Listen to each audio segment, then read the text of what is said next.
Hello, Atlanta fans, NFL fans. This is Tom Pollen with another show of Jackson Pigskins. Dave Holcomb is not going to be with us this week, unfortunately. Took a quick weekend trip to St. Louis. Lord knows why. But did take a quick trip to St. Louis with his wife and saw some of his pictures on Facebook. Looks like he's having fun. So that means I'm driving the show. I'm here for you. This is going to be a one-man show on Saturday, this Saturday, but I got a lot to fill it with. And I do have a lot of things that I want your comments on. Excuse me. I'm sorry. I'm very, very dry today. But I'm thinking that, the latest moves the Falcons have made this week, it seems to me like this is a team that feels like they are a contender in 2023. This is not a team that is making the moves that say to me, rebuild. It's a team that's making moves that say to me that they feel they can take. Sorry again, folks. But they feel like they can take at least the NFC South, and then you go from there. But we'll discuss that in a little bit. Do want to bring up our sponsor of the show, Prize Picks. They will match your first deposit up to $100 if you sign up for Prize Picks using the promo code ASU. And it's $100 of free money. If you sign up, you deposit $100, they will match it. And we have some big things coming up this weekend. We're looking at the Final Four. We are going to have some big-time basketball games today. We will have some big-time basketball on Monday as we get to the national championship game. Any comments about the Final Four? Anybody thinking about who they might see in, finishing up the NCAA season this year? Who's going to be in that national championship game? It's going to be interesting on one side. I can tell you that. But, Connecticut right now seems to be the power to me. And it's going to be, I think Connecticut beats themselves, basically. About Iowa woman beating South Carolina, big. As I say, South Carolina going down was just unbelievable because, again, that was a dominant team. And very surprised at South Carolina. I really thought they were odds-on favorites to go to the to win the national championship on the women's side. So, but sometimes, as I said, I'm looking at UConn right now. They got a tough game against Miami, Florida tonight. They won by over 15 points, double-digit victories every game they've played so far in this tournament. And I think they beat themselves if anybody wins. On the other side, you got Florida Atlantic and San Diego State. Did anybody – I want to know who you are because I want to hang with you if you had them in your final bracket. Because – especially Florida Atlantic. But so you're going to end up with Florida Atlantic and San Diego State, one of those two schools, facing off against the winner of UConn and Miami. It's going to be an interesting matchup because, as I say, whoever comes out of the one side is going to have a hell of UConn or Miami are going to be big favorites going into the national championship game. And it's going to be interesting to see. I can't wait to see. I'm looking forward to it. So, and Marcel, again, telling me FAU will win. Well, Marcel, they've played a hell of a tournament so far. And Florida Atlantic might be, I wouldn't count them out of anything right now. So, as I say, tonight's going to be an interesting night of basketball. But let's get to our subject today on the Atlanta Falcons, because last night I was thinking about the moves the Falcons have made, and I'm starting to believe that this team thinks it's in it for this season. This team thinks it's going to go somewhere. That they actually have playoff possibilities, which is quite, a leap considering that this team hasn't been above 500 at any point of the season since 2019. But they have made a lot of moves in free agency. They have taken advantage of the dollars that they have available to them to really probably been the most active team in free agency so far this offseason. And looking at some of their moves,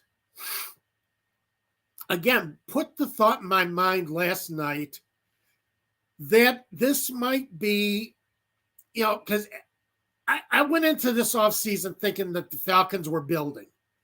Not necessarily that they were going to be bad next year, but that this was a team that needed to build a core and then consider themselves contenders for a division crown to go somewhere in the playoffs. But as I said, I'm looking at their moves, and especially their signing of Calais Campbell this week. And Calais Campbell is still an outstanding player. Still has a lot going for him. Not the player that we saw in his prime with Arizona, and Jacksonville, just not that guy, but still had 5.5 sacks last year, 36 tackles, solo tackles, or combined tackles, 4 tackles for loss, 14 quarterback hits. So he's still getting into the backfield fairly well. Now he's going to be 37 when the season starts. And I took a look on Pro Football Reference, and I will tell you that there are not, since 1940, which is how far Pro Football Reference goes back to, there are not many defensive ends.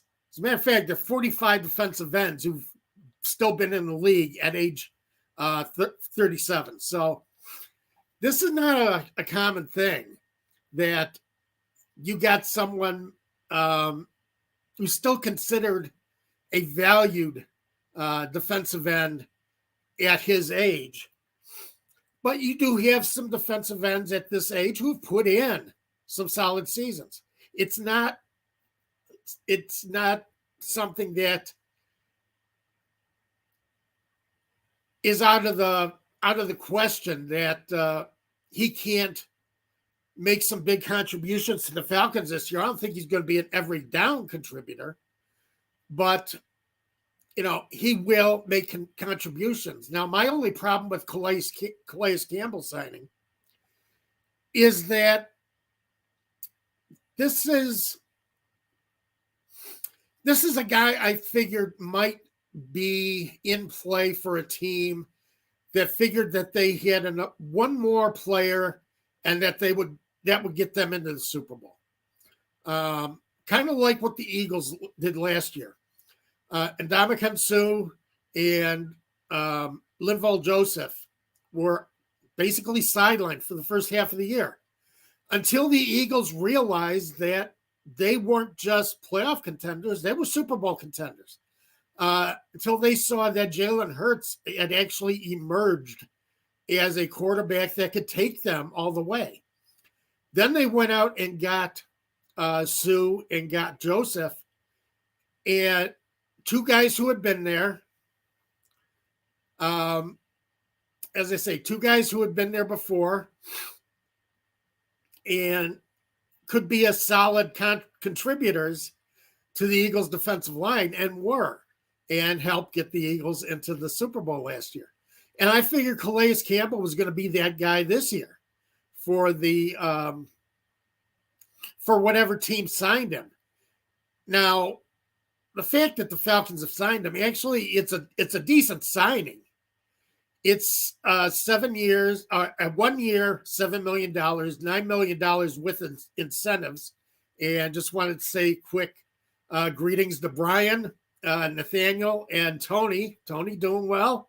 As I say, flying solo today. So we'll make sure that we'll try and stay away from the wall, try and stay away from crashing this thing into too many pieces. But, I'm glad you guys are with me this morning. Glad to have you. And I want to hear your opinions because, as I say, I think the Falcons believe that they are playoff contenders, division contenders. So, again, a little surprising that, as I said, I figured Calais Campbell would be the guy who would kind of be on the sidelines for the first few weeks of the season until a team realized that they still had a chance, to one more piece would give them that push to being a Super Bowl contender. I don't think the Falcons are that one piece away from being a Super Bowl contender. And that's why I'm a little surprised that Calais Campbell signed with Atlanta. So, and Brian, yes, I do admit that. They have improved. They have improved quite a bit. As I said before you joined the show, I do think the Falcons have made the moves. They've taken advantage of free agency, I think, more than any other team this offseason. But they had the salary cap space to do it. Plus, I don't think they put themselves in a bad salary cap situation with the signings that they have made. Jesse Bates has a 4-year contract, but there is an out after 2 years. Zozo, you're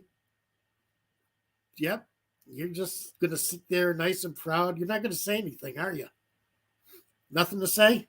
No, she's looking outside. We've had storms all weekend, so it's going to be interesting. But Jesse Bates has a cap-friendly contract. In 2 years, in 2025, if it doesn't work out, the Falcons and Bates can part company, and it's a $9 million cap hit. Daniel Onyemata, who had a heck of a season last year at defensive tackle, and I think is going to be a great pairing with Grady Jarrett. I think Grady Jarrett finally has somebody next to him who can actually take some of the pressure off of Jarrett and let Jarrett do some of the things he does well. So I love the Onyemata signing, but also he does have an out in case it doesn't work in 2025 for a dead cap of $4 million. So I do like kind of the way the Falcons have structured these free agent contracts and the people that they brought in. This week they brought in quarterback Mike Hughes, wide receiver Matt Collins. Let's see, another wide receiver came in yesterday, and I don't have his name down. Scotty Miller from the Tampa Bay Buccaneers. So last year, Tampa Bay took, Russell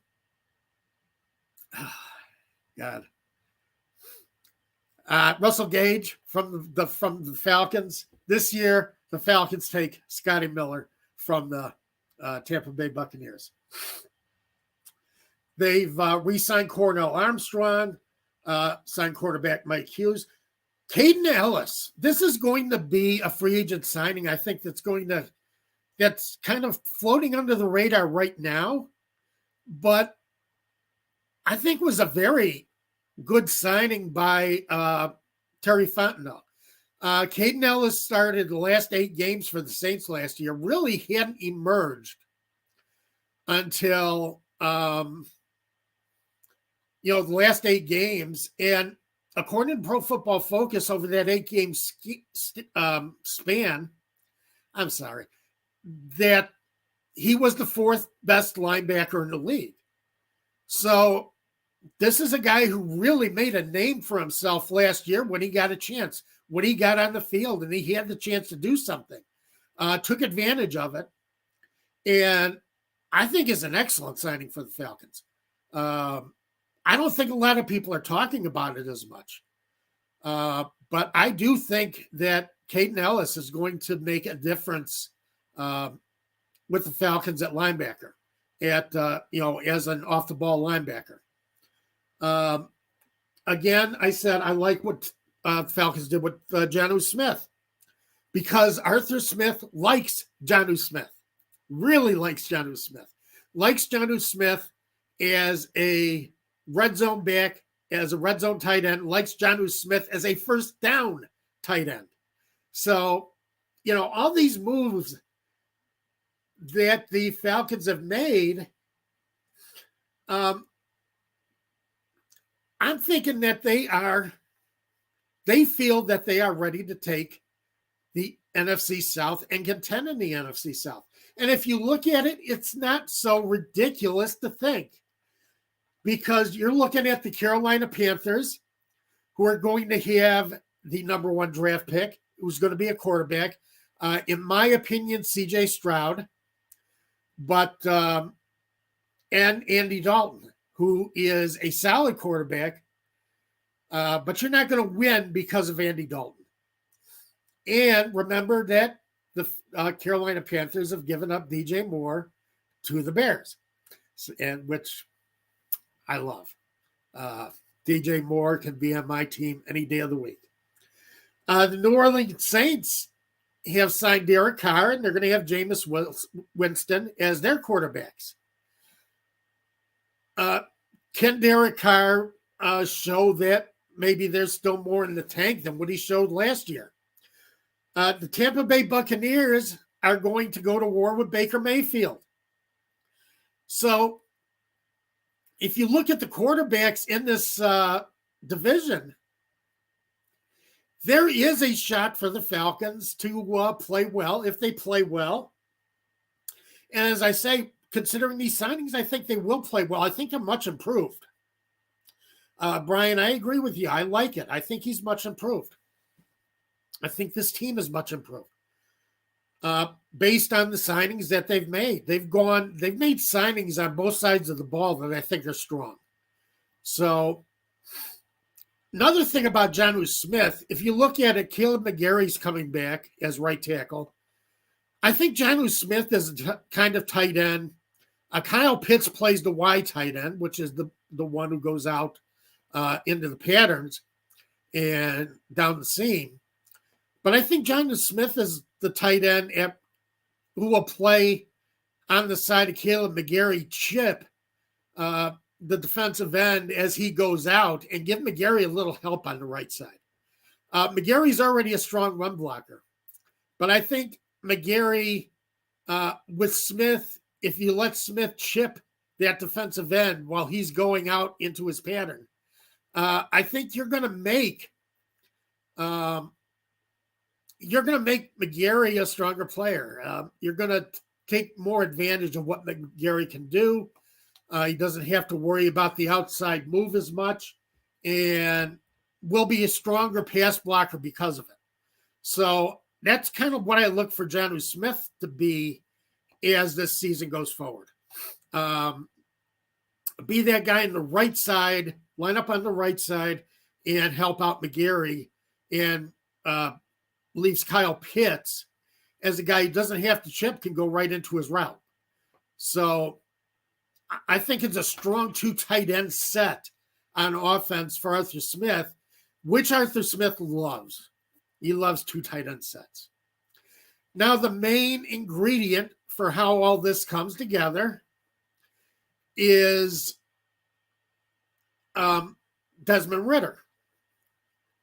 And if you look at Desmond Ridder, he didn't have great stats his final 4 games, but you got to look at it. It's tough to have great stats, great throwing stats, when you just don't have any receivers you can get the ball to. So it was rough for Ridder in the final 4 games of the season, and I understand why he didn't have the passing stats he had, or why he didn't have better passing stats. But what I saw out of Ridder last year in the final 4 games, and Zozo, if you agree with me, just say so. Zozo's my co-host today.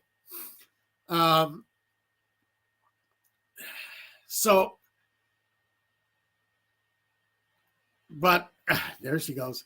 But Desmond Ridder, to me, in those last 4 games, commanded the huddle. I think the players looked up to him in the huddle. The players believed in him. And I'll take you back to that Arizona game against the Arizona Cardinals that the Falcons won on the final play with a Younghoe Koo walk-off field goal. Ridder kept his head. When the Falcons lost the lead, they were down 19-17, Ridder kept his head on the field. He doesn't get rattled. And I think that's important for a quarterback, for a team that's building, not necessarily a quarterback who showed a lot of great passing ability, did not go downfield as much as Marcus Mariota did, but he didn't have the tools again. If you don't have Kyle Pitts going down the seam, it's tough to throw for big yardage. However, his team believed in him. His team rallied behind him, and he led that team on a game-winning field goal drive. And to me, that's important. That's what I look for in a young quarterback. Not necessarily is he throwing the ball all over the place, putting up 4,000 yards and 20 touchdowns, which let's face it, that would be nice, but unrealistic. So I would like to see, as I say, I like to see Ridder. Ridder had the confidence of his teammates more than Mariota had. And I think that's finally what led to Mariota stepping away and basically quitting on the team. And how Mariota got another job this season is beyond me. But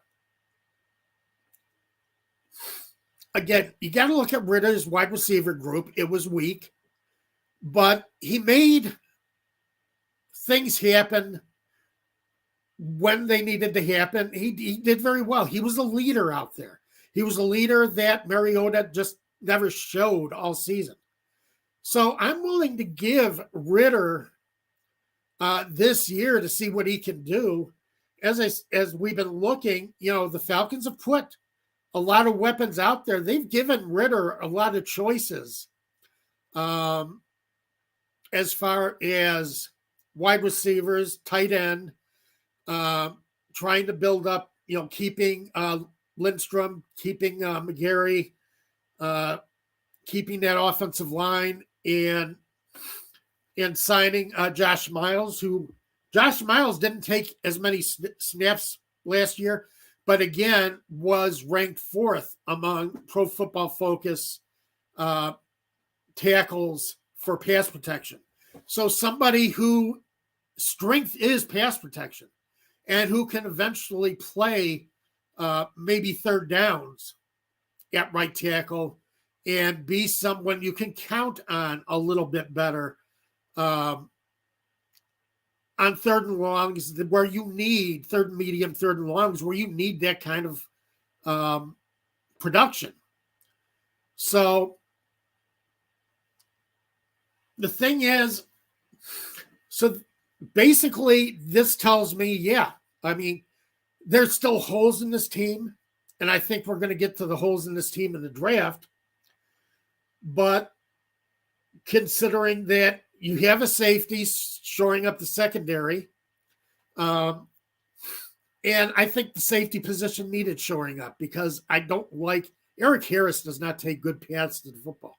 And I like the fact that they brought in a guy who is a lot more accomplished as a free safety, guy who's going to go back there and be able to tackle one-on-one and to take on blockers and ball carriers one-on-one. So I do like Jesse Bates. So to me, the weaknesses of this Falcons team are still at running back and cornerback and edge rusher. Now, Onyemata is going to help, and Grady Jarrett, team together, are going to help keeping some pressure off the edge finally, because all you had to do was bottle up Grady Jarrett, and that was it. You really didn't have to worry about the Falcons, other defensive tackle. You didn't have to worry about their defensive ends. Didn't have to worry about their outside linebackers. Ebiketie, who was a second-round pick last year, he had a decent year. Not a strong year, not the pass rusher that the Falcons thought they might be getting out of him. Hopefully he can keep things generated a little bit this year, but see some improvement out of him, and I would like to see some improvement out of him. So, that's kind of where we're looking right now is edge rusher, quarterback, and running back.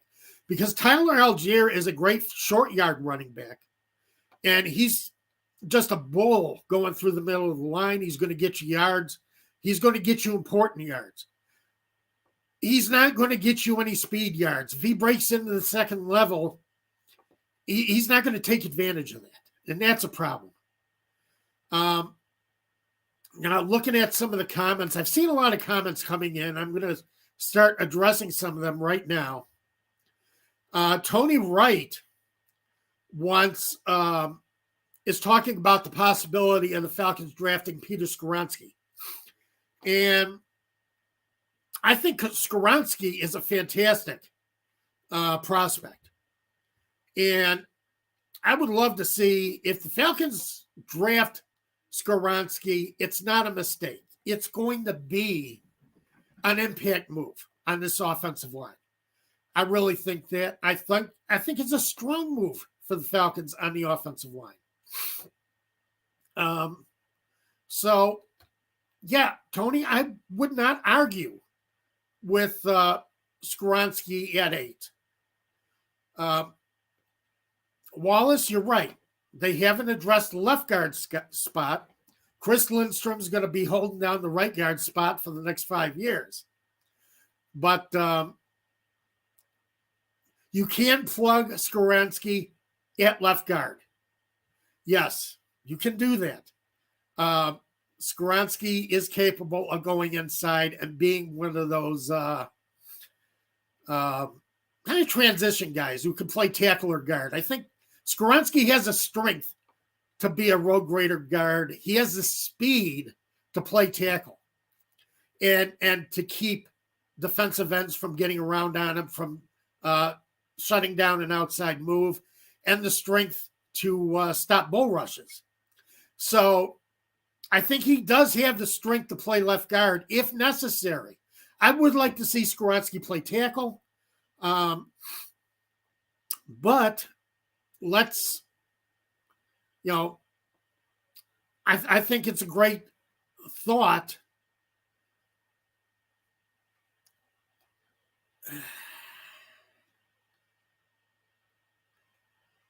Okay, let's see.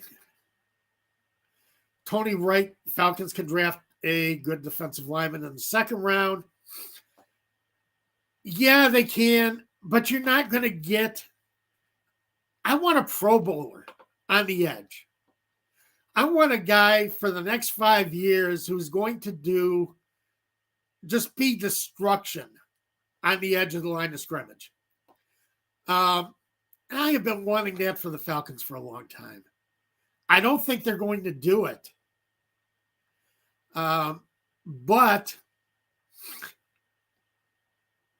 I think, that's really what I want to see is that elite, that big edge rusher coming into Atlanta and being the guy, as I say, throughout his rookie contract, is just going to destroy everybody on the side. From the edge, going to make life hell for quarterbacks, and is going to allow Grady Jarrett to make life hell up the middle for quarterbacks. An elite pass rusher, what this gets you is a guy who, comes in from the kind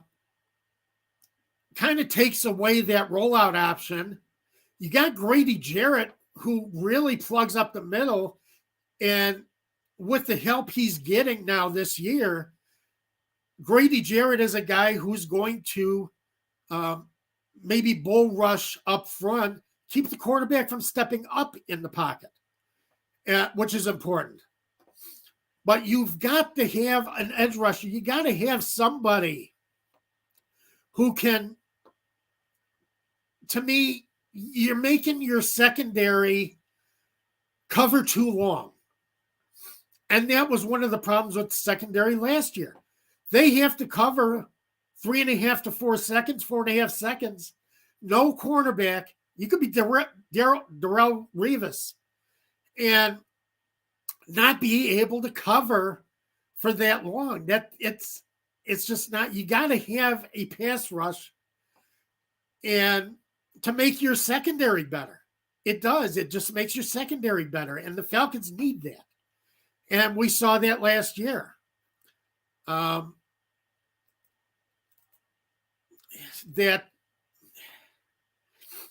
want to. It makes such a big difference when you have that edge rusher. It just completely changes the defense, completely changes how an offense has to game plan for you. And I've been calling for it for 3 years. And the Falcons keep not doing it for 3 years. So, that is where I want to see the Falcons make their move. Now, there are a couple of edge rushers that are going to be available. Will Anderson is not going to be available, believe me. But I've been looking at some mock drafts this week because we're getting into draft season. Brian, so much for seeing other comments, LOL. No, Brian, keep commenting. You're an important part of the show. You're all important part of the show. Everybody who comments. So keep commenting. Yes, Brian, think we have to improve the pass rush? That's what I've been saying. I have been saying that for 3 years. The Falcons have been at the bottom of the barrel of the pass rush for 3 years. They've been one of the worst teams in the league, if not the worst team in the league. Which, as I say, when it comes down to your secondary, that puts too much strain on your secondary to keep covering. When a quarterback can sit in the backfield and just sit and camp out and look and figure out where his wide open receiver is going to be, because the Falcons haven't been able to put any kind of rush on the quarterback. You're asking, A.J. Terrell had a down season last year. But A.J. Terrell, again, when you have that kind of pass rush, it's tough to stay with a receiver. So that's kind of what I want to see. I want to see that. Brian said, no, I can't see other people's comments. Sorry about that, Brian. But, I do. I try and get to as many comments as I can. So, you'll have to live through me for a while. But,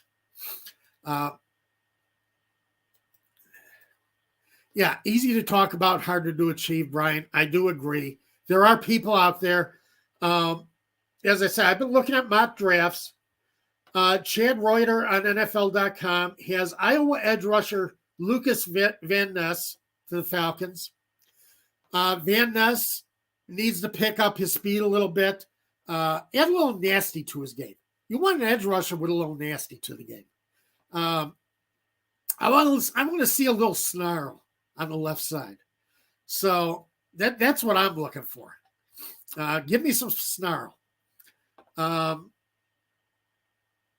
And Calais Campbell will provide a little of that. I think he's going to be a good third down defensive end. But I want somebody, again, who's going to be with the Falcons for 4 or 5 years. We got to find somebody soon. It's so important. It's so important. It makes so many teams better that you got to do it. Now, Eric Edholm has Texas Tech rusher Tyree Wilson. And I would like Tyree Wilson. I think Tyree Wilson's a heck of an edge rusher. I think Tyree Wilson would be a solid draft pick for the Falcons at 9. I would like to see that. Lance Zierlein of the NFL.com is Clemson edge rusher Miles Murphy. He doesn't think Murphy is a fully well-rounded pass rusher, but can see Murphy doing a good job on the left side and being a man that, will be a solid player on the left, will be a solid pass rusher as they move forward. So I'm not going to tell you who Cynthia Freeland on NFL.com, who she mocked. Well, yeah, I am. Cynthia Freeland, I love her. She does great work. She does computer models of everything that should have, especially during the season, of point spreads and probable winners. And she mocked quarterback Will Levis to the Falcons, and I'm just not buying that at all. Will Levis, no. Not if you have Desmond Ridder. Because Will Levis is the guy who's going to have to develop a quarterback too. And you're already developing a guy at quarterback. So, so far in NFL.com on their mock drafts, they have 3 different edge rushers going to the Falcons. I like that, but I am starting to get this feeling in my gut. And, when I get a feeling in my gut, it's a feeling. And I think Brian's going to like hearing this. I think the Falcons are going to go for Bijan Robinson. I really do. As I say, running back is a big weakness for this team. Yeah, you have Cordero Patterson, who's more of a hybrid running back wide receiver. He will pick up yards for you at running back. Now you're talking, Tom. But I am really starting to feel like this is where the Falcons are looking in the first round.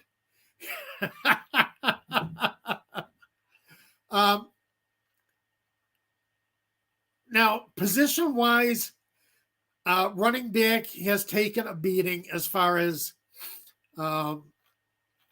their value to a team, their value high on the draft board. Eric Edholm has Bijan Robinson as the number 2 prospect in the country so far. This past week when he put up his rankings. And he does everything. He can run. He has speed. Can come out of the backfield and catch passes. Probably one of the best running backs to come out of college. One of the best running back prospects to come out of college since Saquon Barkley. But Barkley did have some injuries early in his career. Showed a lot of what he could do last year, but he had injuries early in his career. Yeah, Marcel, I wouldn't agree with you. He says he feels like running back is the one strength of this team with Patterson, Algier, and Huntley. Solid rushers. Again, if Patterson breaks free, yeah, he's going to get you some yards. But I saw Tyler Algier last year break into the second level, and Tyrann Mathieu looked at him, said, okay, I'll give you a 10-yard head start, and then easily caught him from behind. Algier is going to give you the tough yards. I'm not denigrating Tyler Algier. I like him as a running back. I like him as a tough running back. Caleb Huntley, I'm not sold on. So, but Bijan Robinson, if he gets into the second level, he's going to be gone.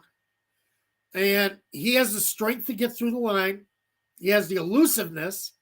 Basically, he has about as many tools that you want to see out of your running back that you would ever want to see out of running back coming out of college. So I'm beginning to think, considering what the Falcons have done in free agency, and that's kind of why I covered free agency the way I did in the first part of the show, is it's beginning to tell me what the Falcons might do in the draft. And I'm thinking maybe the Falcons feel better about their defensive line prospects than I do. And maybe we'll go for that edge rusher in the second round or third round and save that number one pick for it would be just because the media is saying that, or has Falcons giving you a tip? No, the Falcons haven't given me a tip. Nobody gives me tips. Just because the media is saying that? No, I haven't seen any. I've barely seen any of the media saying that. I don't see any of the media saying Bijan Robinson to the Falcons. I see all the mock drafts on NFL.com giving the Falcons an edge rusher, giving the Falcons a receiver. Pro Football Focus has the Falcons taking a receiver, which and the last thing Terry Fontenot wants to be is Matt Millen. Matt Millen was the general manager of the Detroit Lions from 2001 to 2008. 3 years in a row took a wide receiver in the first round. Well, you see how well that did for the Lions. You don't want to waste your first round picks, all your first round picks on wide receivers. You've done fine in the last couple of years. Attack something else now. Pro days who watched running back Tyjae Spears. Yeah, they're going to have a lot of meetings with a lot of players. Now that the pro days are over, you're not going to hear about them, but you are going to players are going to have meetings with a lot of teams. So I'm not surprised that the Falcons, they're doing their due diligence. If they can't get who they want, they want options, and they want options later in the draft too. And that's what they're doing. That's kind of all they're doing is due diligence. And you're going to see a lot of teams are going to be meeting with all of these players in the next couple of weeks. It's what they do. It's what scouts do. It's what general managers do. They want to talk to these guys. They want to get to the heart of these guys. They want to see if there is some heart to these guys. If I bring them in, if I don't get him in the first round, if he's available in the second round, is he the kind of guy I want to bring in? So you're going to see a lot of NFL coaches, a lot of general managers meeting with, as many of these athletes as they can heading into the draft, because again, they're doing their due diligence. One guy they're going to meet with quite a bit is Jalen Carter. Heading into the draft before all these problems, during last season, college football, Carter had a top reputation. Looked like he would go top 5 in the draft. And then, these personal problems after the national championship game Apparently, not the first time that Jalen Carter was speeding, but this time a deadly result of Jalen Carter speeding and getting into a race with another. But I'm not going to go into that as much. So Jalen Carter, and during his pro day, during Georgia's pro day, he gained 9 pounds, did not finish all the drills, was out of shape. So what I would think is that Jalen Carter is going to get a talking to by all 32 teams. They want to get to his heart. They want to find out, did he learn his lesson? Is there remorse? Is there a reawakening, a drive in him that says, I'm going to mature. I have learned a lot of lessons from this. Remember, Tyrann Mathieu came out of college with a lot of question marks, a lot of character question marks, and was passed over by a lot of teams. And it's turned out to be a damn good safety in his career and been a pillar of the community that he's played in. So, just because they've had problems coming out of college doesn't mean that this is the same guy you're going to get in the pros. But this is why you get the big money. This is why general managers get the big money. Because you need to kind of talk to him and get underneath what you think Carter is really made of. And if you believe that he has learned a lesson from these problems and that he's going to take a more mature approach to his life. So, Tony, Detroit likes Carter at pick 6. And I think Carter is very possible going to Detroit at pick number 6. I really do. But again, Detroit is going to do their due diligence. They're going to talk to him. They're going to find out if he's ready to move forward, be the best player he can be the best person he can be. Show who he really is inside. And that's going to be a lot of what teams are going to be doing in these next 2 weeks with all players. Because, last thing you want to do is you don't want to blow that first round pick, and statistically, a third of NFL teams every season blow their first round pick. It happens, and it's unfortunate. And they will do everything they can to not blow that first round pick. So, Carter's going to get some very serious interest, but he's going to get some very serious considerations. Everybody likes Carter at every pick, but I would say Pantera, but the Falcons. I'm sure the Falcons are going to have conversations with him if he does fall. You don't know if he's going to fall or not.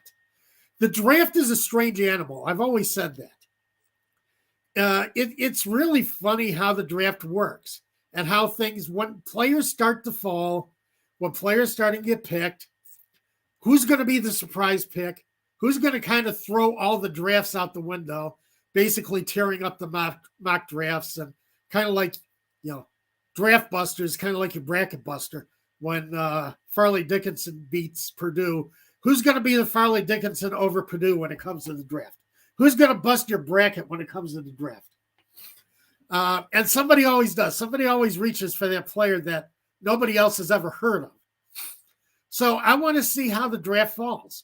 I want to see how these players go, because the last thing you can do is really predict the draft. You could give a lot of good reasons why players should go places, but it's going to be rough. So yes, Carter might fall. And if Carter falls, believe me, the Falcons are going to be ready. They're going to look deep into Jalen Carter to see if he's ready. They're going to look deep into Bijan Robinson. to see if he's ready, to see what kind of player he is. So, the only other possibility I see for the Falcons is trying to shore up their cornerback spot, because Casey Hayward, getting on in his career, only played 6 games last season, will be 34 on September 9th. And Casey Hayward, if they release him, if he can't make this team, he's only a $2 million cap hit as far as dead cap. So I would not say that Casey Hayward is a guarantee to make this team out of the secondary. And if the Falcons don't think Hayward is ready to come back, don't be surprised if they take, and again, caveat is, are they there? Christian Gonzalez out of Oregon, or the Illinois cornerback, whose name escapes me right now, but he's very highly thought of, Devon Witherspoon. Don't be surprised if Witherspoon or Gonzalez ends up in Atlanta as a corner, because I think cornerback is another area that the Falcons need to address, especially losing Isaiah Oliver, who was not a good outside corner, which is surprising. Oliver was a better slot corner than he was an outside corner. And slot corner is a lot tougher to play because you can't use the sideline to help you defend the receiver. And that's one of the issues you come up with a slot defensive back, is you really have to be aware. You really have to have the right read on where your receiver is going and make the correct move. And it seemed like Oliver had the knack for it. And I see that as being a problem, and it's created a problem area in the Falcons secondary. And as I say, cornerback, I could see them going with in this draft. Let's see what other comments we've had coming in since I've last, since I last took a breath. Tony Wright, I really like if the Falcons could trade down and get an extra second and third. Yes, that would get you good football players. To me, second and third round are where you find your depth. You can find solid starters in the second and third round, the second day of the draft, and find depth at positions that that you're looking for if you're strong enough that you feel you're covered. But you have 2 fourth rounders, and that's a good thing. Because to me, fourth rounders are where you find the guys who you need when, for injuries, covering for, as far as your next man up. So Marcel Smith, just don't outsmart yourself trying to get some guy from East South Dakota Community College. God, I love you guys. I really do. We got a great audience. And you are so right, Marcel. And you see so many general managers try to outsmart themselves, try to be smarter than the room. And that's why I say you get these draft bracket busters where all of a sudden it sends everybody's draft room into a furor because somebody took a player that nobody had an idea was even on anybody else's draft board. So yeah, watch for that, because after the draft, I'm going to talk about that. Marcel, be here after the draft, because I want to see how we agree on how the draft went down. So that's going to be interesting. Let's see. Brian Freeman thinks the Eagles are going to end up taking Jalen Carter. That's a possibility. Eagles have lost some pieces on defense in free agency. So Tony Wright, again, looking to have the 2 fourth-round draft picks, are looking to move back in the draft to get more solid players.